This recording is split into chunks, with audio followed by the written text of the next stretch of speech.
I was watching the news a few weeks ago, and I saw this story about the forced municipal amalgamations back in the 90s. Under Mike Harris, Ontario went from 850 to 445 municipalities and eliminated 23% of elected officials. But because of your hard work as union activists, it didn't quite work out for Harris's corporate cronies. It's been 16 years since the new city of Toronto was born. Amalgamation took place in multiple parts of the province around that time, part of former Premier Mike Harris's common sense revolution. It was supposed to decrease the size and cost of government. Actually, amalgamation was supposed to wrap up public services into a nice package with a big bow on it for privatization. Otherwise, why would you force small, efficient municipal governments to merge into megacities against their will? You don't make things bigger to reduce their size and cost. Or am I missing something? How do we get better quality? How do we get better price, if you like? How can we do things more efficiently? Well, Mike, let me explain it to you. You want efficiencies? You keep it public. No profit margins, no fake competition, no Swiss bank accounts, and when you pay people a fair wage, it has a multiplier effect in the real economy where people live. You should know that, Mike. You was a school teacher before yous was a corporate lackey, wasn't ya? But a new report by a professor at Western University says the exact opposite has occurred. On average, all municipalities added employees, but restructured ones that were amalgamated, added employees at twice the rate. Whoa! Increased employment?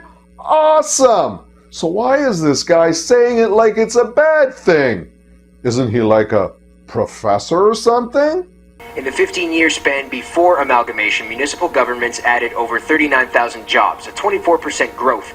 But in the first 15 years since, there have been over 104,000 jobs added, a growth of 39%. To put it into perspective, Ontario had 160,000 municipal employees in 1995.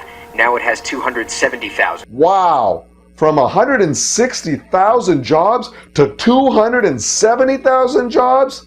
Now that's an economic action plan that puts Stephen Harper's pricey fake ad campaign to shame. Great success! How can we get more jobs created this way? Hey, I got an idea. Reverse the McGuinty corporate tax cuts, hire more municipal workers, and let us replace some of that crumbling infrastructure. Cobbins says previous research has shown that job creation and higher spending in the public sector is inevitable in a merger, for two main reasons. Harmonization upward of wages and salaries among the employees, all the different collective bargaining units that get merged together, and also upward pressure on services. Nice. Someone did something right. Harmonization of wages is like, well, trickle up. If one person has better wages, so the other person gets it too. And upward pressure on services? Great! Everybody gets the highest level of service. Awesome! Who made all this good shit happen? You did! Give yourselves a hand, union activists! When the idea was first pitched in 1996, Toronto area mayors rallied against it. Centralization increases costs. A municipal referendum saw residents vote strongly against it, but it was implemented anyway. No shit, Sherlock. Amalgamation was implemented although the people thought it was a dumb idea from the get-go. Mike Harris cared as much about what people wanted then as Tim Hudak does today. These guys just want to help their corporate backers dodge taxes and drive down wages. But unlike your fair wage that gets spent in your community, corporate profits go straight to the Cayman Islands. Mel Lastman, speaking from his winter home in Florida. There was no plan. They only came up with one thing, and that is that it's revenue neutral. But there was no plan. Oh, there was a plan, Mal. The plan was to amalgamate public services to sell them out. It just didn't work because unions fought back.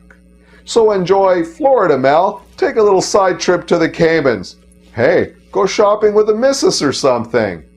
Now an MPP for the PC party, Doug Holliday was mayor of Etobicoke at the time. He still thinks amalgamation has its benefits, blames the negatives pointed out in the report on left-leaning city councillors.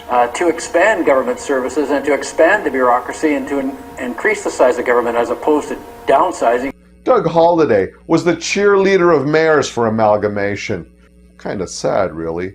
But Doug Holliday is from Etobicoke, where drunken stupors are a justification for smoking crack.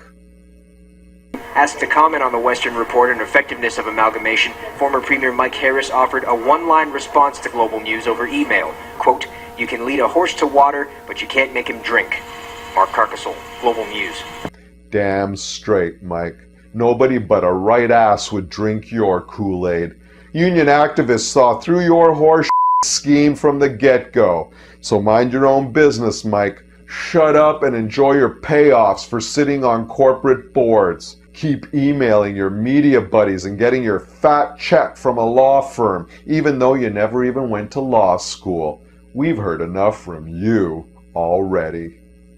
In Crazy Town, at OMEC, I'm Umberto da Silva, and not Rex Murphy.